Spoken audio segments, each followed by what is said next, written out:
I'm going to talk about the changes that occurred to the forum in the Moodle upgrade to 3.8. So of course, I've turned editing on and I'm going to add an activity just like I have done in the past. I will name it. So the big change that has occurred in the forums has to do with grading. In the past, you had ratings and ratings equaled grading in the forum activity. Now Moodle has upgraded so that the forum can appear to both students and instructors more like an activity, and it's graded more like an activity. So the most important thing that you probably need to know if you're thinking about changing the way that you're grading forums is that when you get in to set up your forum, that you're going to see both whole forum grading and you will see ratings. And you're not going to use both of them.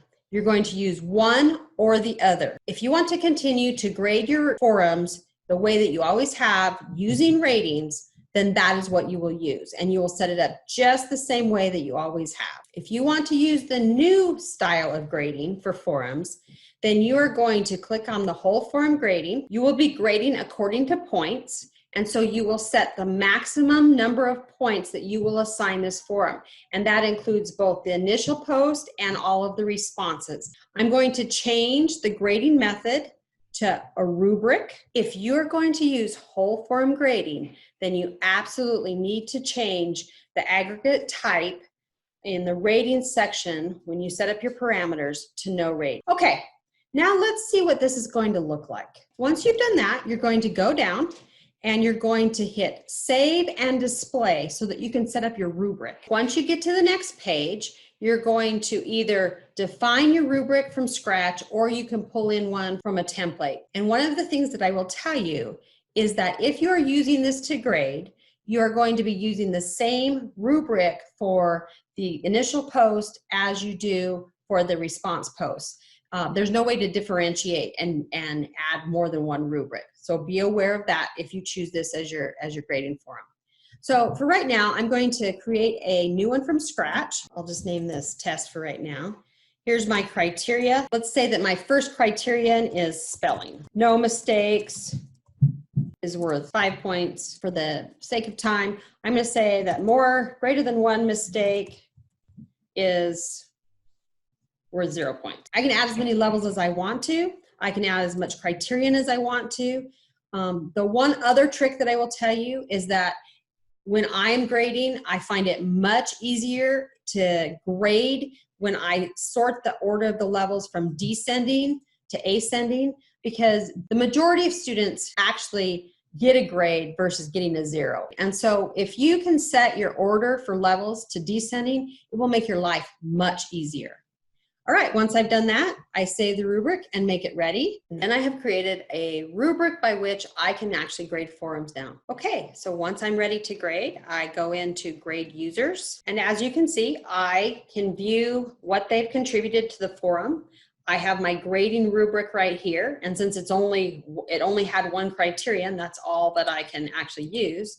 I can add any comments that I want to right here. And then do I want to send this notification to the students or not? And so as you can see, this is graded very much like an assignment. Once I'm done, I just save it, and then I can move on to the next student. Once I'm done grading all posts, I simply close, and I am done. Now there's one other thing I think I should mention. So I don't know a huge amount about all the tips and tricks, and I'm kind of figuring them out as we go along.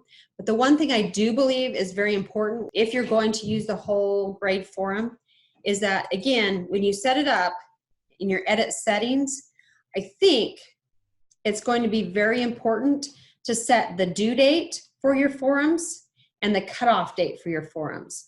Because this is graded so much like an assignment, the due date will then go onto the calendar and let students know when the post is due. I generally make my due date the date when the initial post is due, and then I make the cutoff date the date when all of the responses are due. I have found that to be fairly effective, but you may have to play with this a little bit because this is a new feature so that it would allow for that initial post and then the subsequent responses. And I have all that, usually I have all of that lined out in my instructions and in my syllabus. The last thing I just want to mention real quickly is how important I think it is to do an activity completion. just to make sure that, again, it's a checklist for students so they can see if they've done something.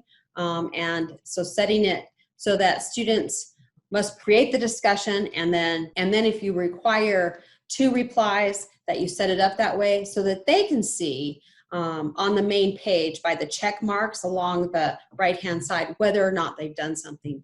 And then I enable this because this again is another message to students as to when things are due, and setting the time and setting the date and the time is another part of making sure that students understand your expectations. I'm pretty excited about this feature and to put it into practice and see what it really can and can't do. I like the fact that I can still do ratings, because I think as an instructor, I'm going to find that in some cases I like the ratings and I like to be able to use that way to grade. And in other cases, I want to be able to have that assignment type of grading for a forum. And so I think this just expands the options that we have as instructors to better create assessments for our students. I'll see you next week at the next Monday Moodle Minutes, and have a great term.